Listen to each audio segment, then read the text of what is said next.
ಪ್ರಾಚೀನ ಹಿಂದೂ ವಿಧಿ ಮತ್ತು ಆಚರಣೆಗಳ ಪ್ರಕಾರ ದನದ ಮಾಂಸ ತಿನ್ನದಿದ್ದರೆ ಆತ ಒಳ್ಳೆಯ ಹಿಂದೂ ಆಗಲು ಸಾಧ್ಯವಿರಲಿಲ್ಲ. ಗೊತ್ತಾಯ್ತಾ? ಪ್ರತಿಯೊಬ್ಬ ಹಿಂದೂ ಒಳ್ಳೆ ಹಿಂದೂ ಆಗ್ಬೇಕಂದ್ರೆ ದನದ ಮಾಂಸವನ್ನು ತಿನ್ಬೇಕು. ಇನ್ನು ಮುಂದೆ ತಿನ್ನಿ. ಹೇಳ್ತಾ ಇರೋದು ಯಾರು? ಸ್ವಾಮಿ ವಿವೇಕಾನಂದರು, ಹಿಂದುತ್ವವಾದಿ. ಈ ಭಾರತದಲ್ಲಿ ಒಂದು ಕಾಲವಿತ್ತು, ದನವನ್ನು ತಿನ್ನದೆ ಯಾವ ಬ್ರಾಹ್ಮಣನು ಬ್ರಾಹ್ಮಣಾಗಿ ಇರಲು ಸಾಧ್ಯವಿರಲಿಲ್ಲ. ಅಂದ್ರೆ ಇಂದಿನ ಕಾಲದಲ್ಲಿ ನಿಮ್ಮ ಪೂರ್ವಜರೆಲ್ಲರೂ ದನದ ಮಾಂಸವನ್ನು ತಿಂದು ಬೆಳೆದಿರ್ತಕ್ಕಂಥವರೇ.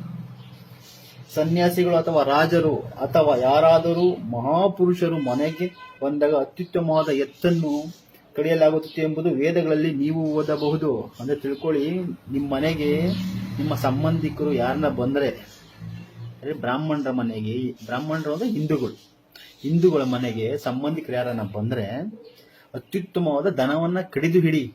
ಇದನ್ನ ಹೇಳಿರೋದು ಯಾರು? ವೇದಾಂತದಲ್ಲಿ ಹೇಳಿರ್ತಕ್ಕಂತಹದ್ದು. ಇಷ್ಟು ಮಾತುಗಳನ್ನ ವೇದಾಂತದಲ್ಲಿ ಹೇಳಿದ್ದಾರೆ ಅಂತ ಸ್ವಾಮಿ ವಿವೇಕಾನಂದರು ಉಲ್ಲೇಖ ಮಾಡಿದ್ದಾರೆ. ಹಾಗಾದ್ರೆ ಇನ್ ಮೇಲೆ ಏನ್ ಮಾಡಬೇಕಾಗಿದೆ? ಈ ಹಿಂದುತ್ವವಾದಿಗಳೆಲ್ಲ ದನದ ಮಾಂಸವನ್ನ ತಿನ್ಬೇಕಾಗಿದೆ.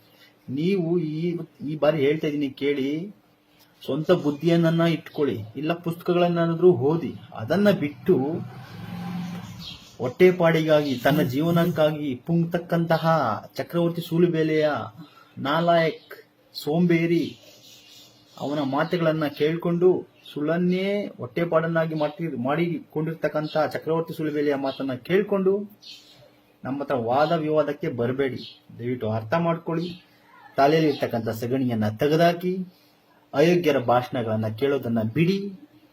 ಸ್ವಂತ ಬುದ್ಧಿಯಿಂದ ಯೋಚನೆ ಮಾಡೋದು ಕಲೀರಿ. ಪುಸ್ತಕಗಳನ್ನ ಓದಿ. ಈಗ ಈ ಚಕ್ರವರ್ತಿ ಸೂಲಿಬೆಲೆ ಬರೆದಿರೋ ಪುಸ್ತಕಗಳನ್ನು ಓದಿ ಅಂತ ನಾನು ಹೇಳ್ತಾ ಇಲ್ಲ. ಅವ್ನು ಹುಟ್ಟಕ್ ಮುಂಚೆ ಬರೆದಿದ್ರಲ್ಲ ಆ ಪುಸ್ತಕಗಳನ್ನ ಓದಿ ಸಾಕು. ಜೈ ಹಿಂದ್, ಜೈ ಕರ್ನಾಟಕ, ಮತ್ತೆ ಜೈ ರಾಹುಲ್ ಗಾಂಧಿ.